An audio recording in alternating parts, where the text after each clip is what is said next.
কখনোই সেই মানুষটাকে কষ্ট দিও না, যাকে কষ্ট দিলে তার দ্বিগুণ কষ্ট নিজের হয়। কেউ যদি তোমার ভালোবাসার মূল্য না বোঝে, তবে নিজেকে নিঃস্ব ভেবো না, কারণ জীবনটা এত তুচ্ছ না। হীন ব্যক্তিকে সম্মান করা এবং সম্মানিত ব্যক্তিকে অপমান করা দুটোই অনুচিত। তাদেরকে বলে দিও, খারাপ সময়ে যাদের পাই না, বাকি সময়েও তাদের চাই না।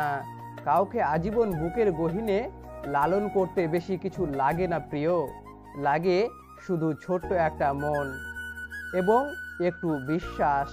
কিছু অতীত এমনও থাকে যা মানুষকে বাঁচিয়ে রাখে।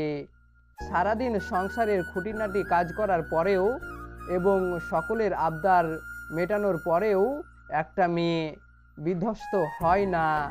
কিন্তু কি এমন কাজ করো, সারাটা দিন তো ঘরেই বসে থাকো, এই কথাটা তাকে মানসিকভাবে বিধ্বস্ত করে তোলে।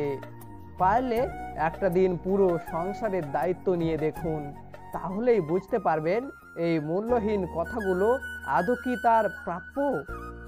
ভালোবাসলে কি তাকে বিয়ে করতেই হবে? উত্তরটা হলো হ্যাঁ। অনেকে বলে ভালোবাসা মানেই পাওয়া নয়, কিন্তু পাওয়ার আশা যদি না থাকতো তবে ভালোবাসার মূল্য থাকতো না। ছোঁয়াতে অনুভূতি আছে, তাই ভালোবাসা ছোঁয়া চাই। যে থাকার সে থাকবেই, কথাটি ভুল। অনেকেই বলে যে যাওয়ার সে যাবেই, আর যে থাকার সে থাকবেই।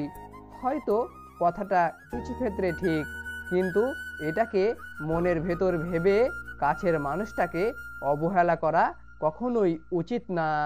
দিনের পর দিন কারো অবহেলা পেলে খুব সহনশীল মানুষটাও একসময় সম্পর্ক থেকে সরে যেতে বাধ্য হয়। সেই মানুষটার সাথে থেকো যে তোমার মধ্যে লুকিয়ে থাকা ভালো দিকগুলো খুঁজে নেয়, যেগুলো তুমি নিজেই কখনো খুঁজে পাওনি।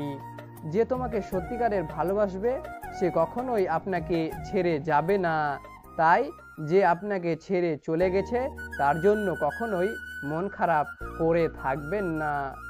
যদি ভিডিওটি ভালো লাগে তবে অবশ্যই একটা লাইক করবেন, কারণ আপনাদের এক একটি লাইক আমাকে ভিডিও বানাতে আরও বেশি আগ্রহী ও উৎসাহী করে তোলে। আর হ্যাঁ, অবশ্যই যদি এই চ্যানেলে নতুন হয়ে থাকেন তাহলে সাবস্ক্রাইব করে পাশে থাকবেন। আর একটা কথা মনে রাখবেন, আমি এই ভিডিওগুলি ভাইরাল হওয়ার জন্য বানাই না, আমি এই ভিডিওগুলি বানাই আপনাদের ভালোবাসা পাওয়ার জন্য। তাই অবশ্যই এই ভিডিওর কমেন্টে আপনাদের ভালোবাসা প্রকাশ করে যাবেন। আর এই ভিডিওটি কোন দেশ থেকে আপনি দেখছেন অবশ্যই কমেন্টে জানাবেন। আর অবশ্যই নিজের খেয়াল রাখবেন, কারণ এই পৃথিবীতে আপনার খেয়াল রাখার মতো আপনি ছাড়া আর কেউ নেই। তাই অবশ্যই নিজের খেয়াল রাখবেন। ধন্যবাদ, দেখা হচ্ছে পরের ভিডিওতে। ততক্ষণ ভালো থাকবেন, সুস্থ থাকবেন। Take care.